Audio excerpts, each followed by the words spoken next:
Hi hello നമുക്കിവിടെ ഒരു ചായക്കടി ഉണ്ടാക്കാം. അതിനായിട്ട് പാത്രത്തിലേക്ക് വെള്ളം, ഉപ്പ്, മൈദ ചേർത്ത് നന്നായി കുഴച്ച് കുറച്ച് ഓയിലും കൂടി കൂട്ടി റെസ്റ്റ് ചെയ്യാൻ വെക്കാം.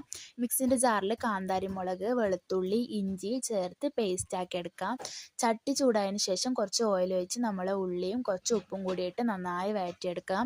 അതിലേക്ക് നമ്മളാക്കി വെച്ച പേസ്റ്റും കൂടി ചേർത്ത് നന്നായി ഒന്ന് ഇളക്കിയെടുക്കാം. ഇതിലേക്ക് കുറച്ച് മഞ്ഞൾപ്പൊടിയും കുറച്ച് കുരുമുളക് പൊടിയും ചേർത്ത് എടുത്തിട്ട് നന്നായി ഇളക്കി കൊടുക്കാം. ഇനി ഇതിലേക്ക് നമ്മൾ ഒരു നുള്ള് കറിവേപ്പില ചേർത്ത് കൊടുക്കണം.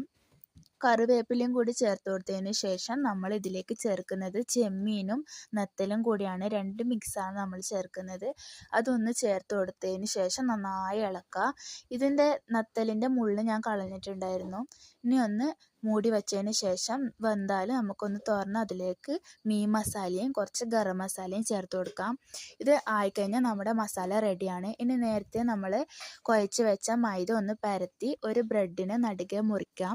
ഒരു കഷ്ണം വെച്ച് അതിലേക്ക് നമ്മളാക്കിയ മസാല വെച്ച് അടുത്ത ലെയറും കൂടി വെച്ച് കൊടുത്തു കഴിഞ്ഞിട്ട് നമുക്കൊന്ന് അതിനെ കവർ ചെയ്തെടുക്കാം. അങ്ങനെ ചെയ്ത് കഴിഞ്ഞാൽ നമുക്ക് ഈ ഒരു അപ്പം റെഡിയാണ്. ഇനെല്ലാം അങ്ങനെ ചെയ്തെടുത്തതിന് ശേഷം ഒരു ചട്ടി വെച്ച് അതിലേക്ക് ഓയിൽ ഒഴിച്ച് കൊടുക്കാം.